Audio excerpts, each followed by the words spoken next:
Noong February 6, 2001 sa Taipei City, Taiwan, sa isang tahimik na eskinita sa Roosevelt Street ay may natagpo ang kahinahinalang itim na maleta. Nang katanghalian ng araw na yon ay may lalaking dumaan sa eskinita.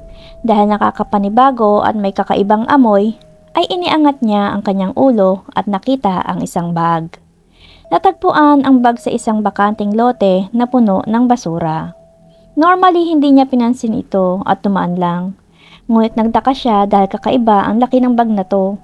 Binuksan niya ang bag at ang resulta ay nabunyag na may isang sikretong pilit na itinago.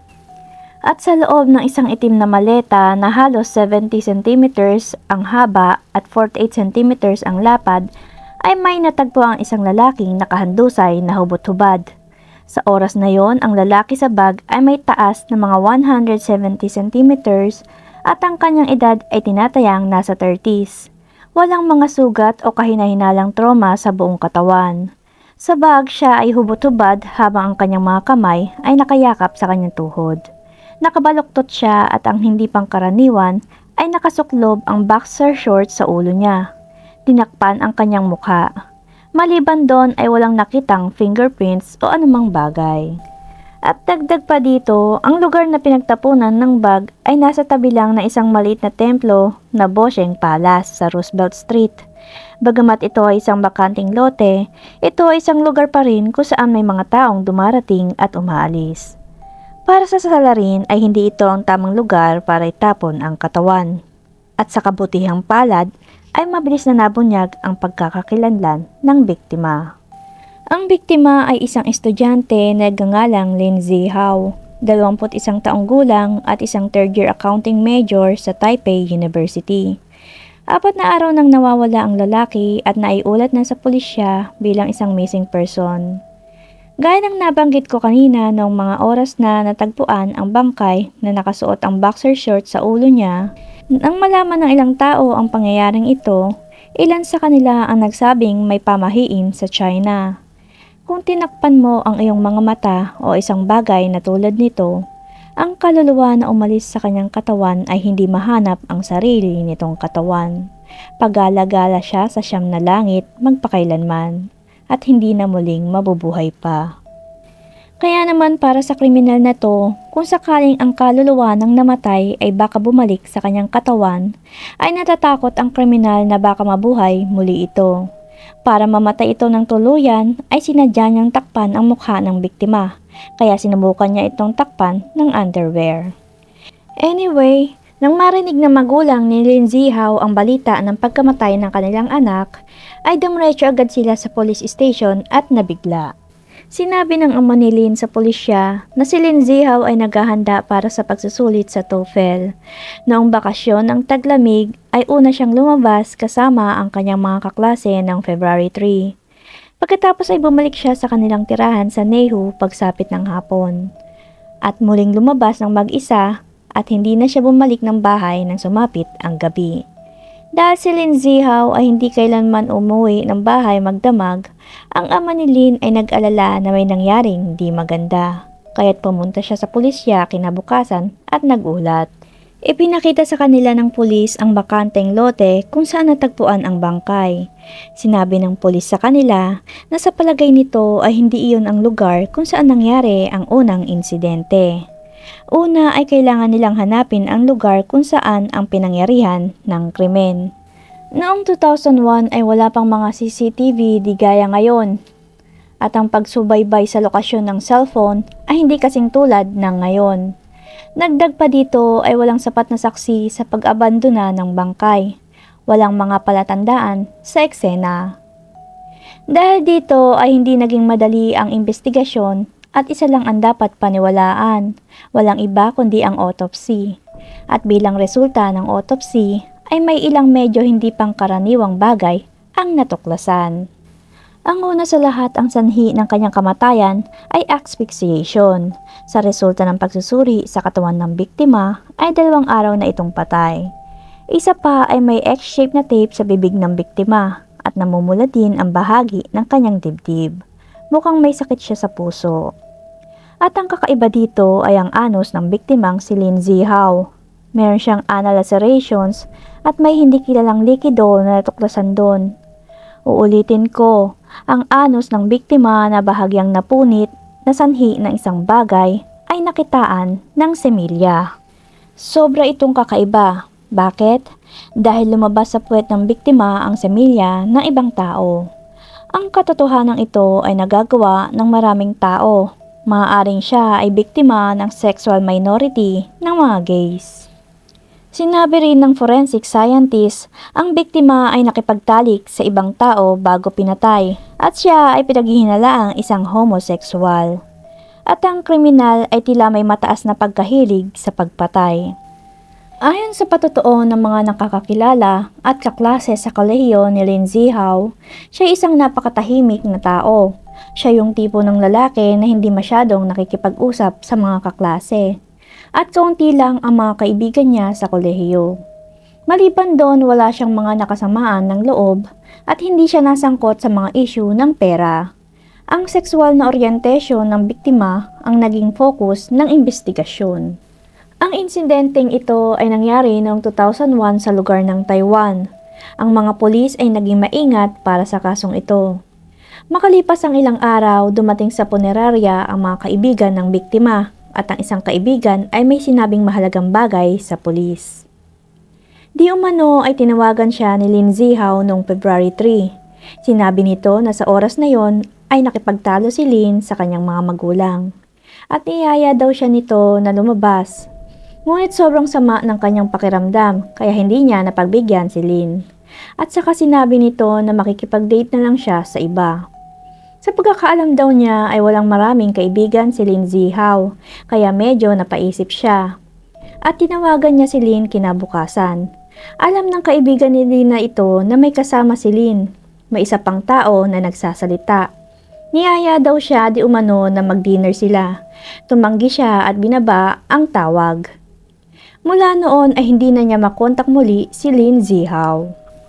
Ang mga sinabi ng kaibigan ni Lin ay nagbigay sa pulisya na isang napakahalagang ebidensya. Nakipagtalo si Lin sa pamilya niya at meron siyang kadate. Ngunit sino ang misteryosong kadate niya? Babae o lalaki?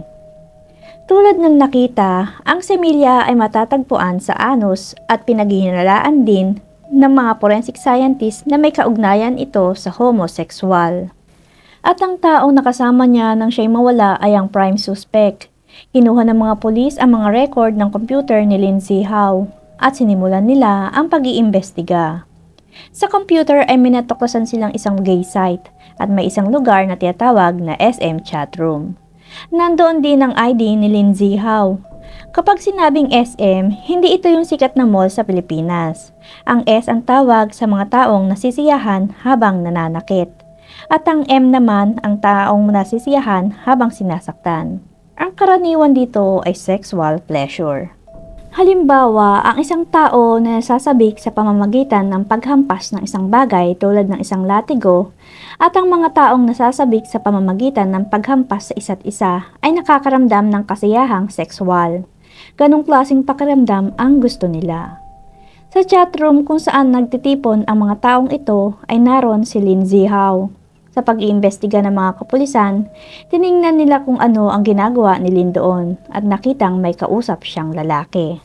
Ang lalaki na kausap palagi ni Lin Zihao na nagngangalang Rio ay may nickname na ang ibig sabihin ay mapang-abusong aso.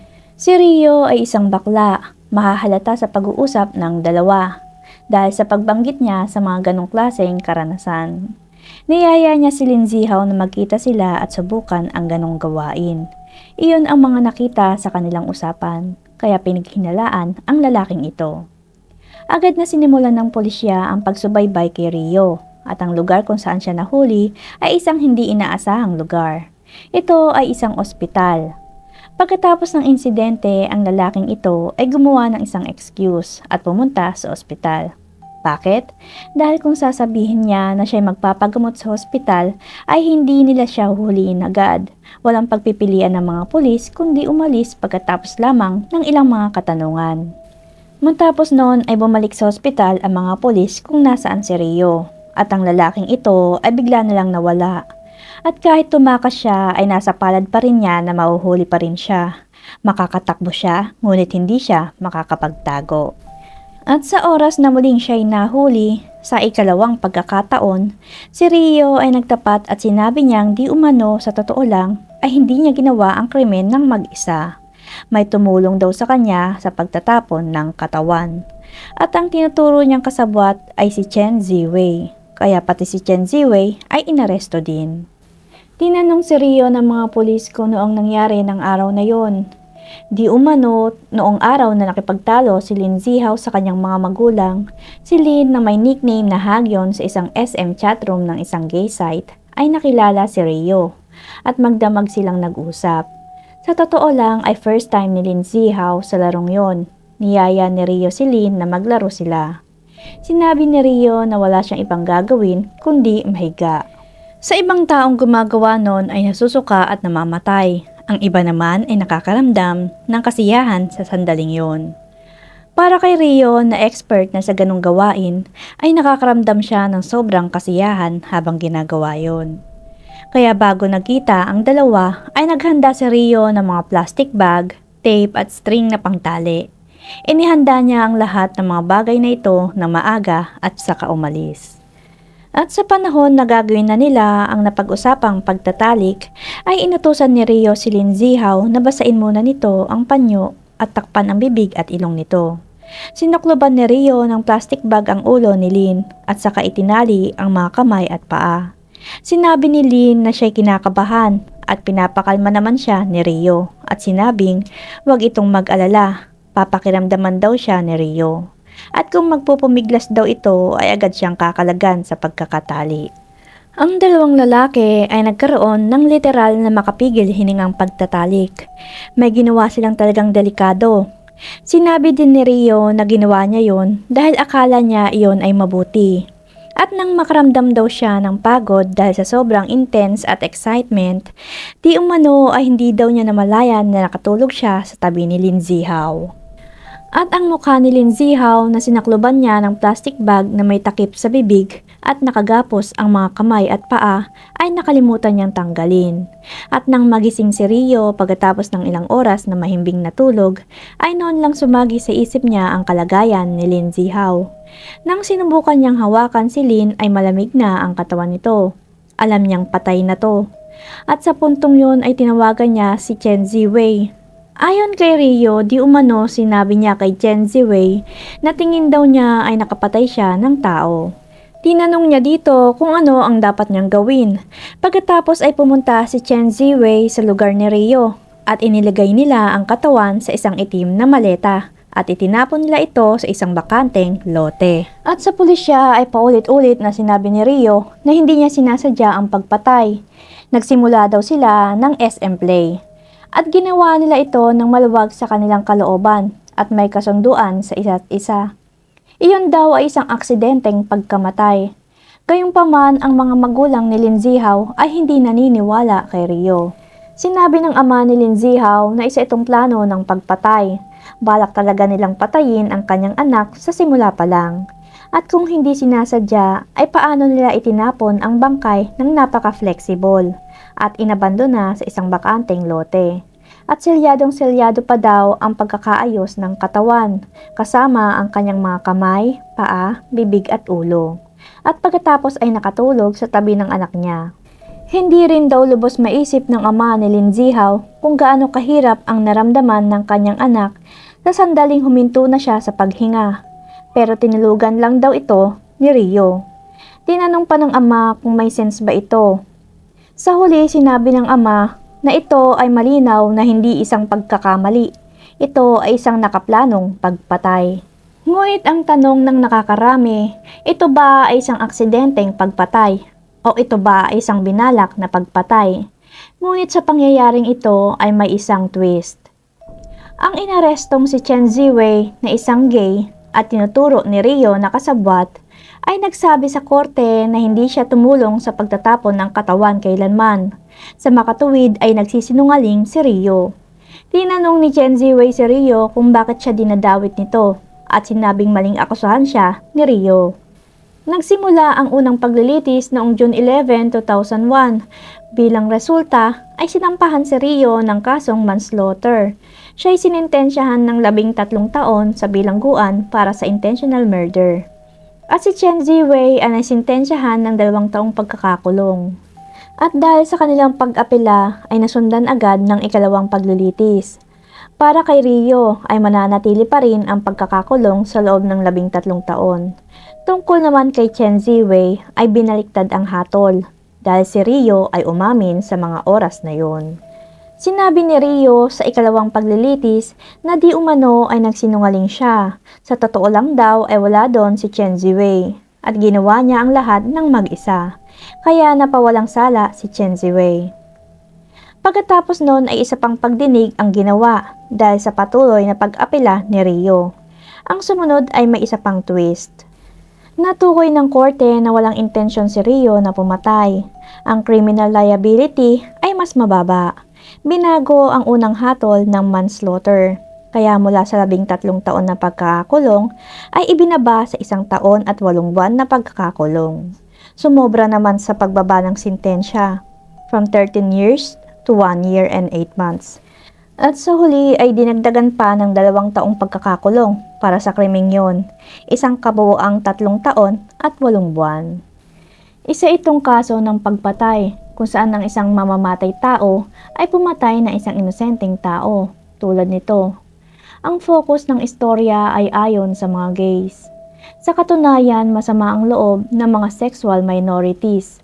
Ang ilan ay nagsabi na labis silang nag-alala na baka masyadong masama ang kanilang imahe dahil sa nangyari sa Taiwan. Ang namatay dahil kay Rio, naway magpahinga ang iyong kaluluwa sa kapayapaan.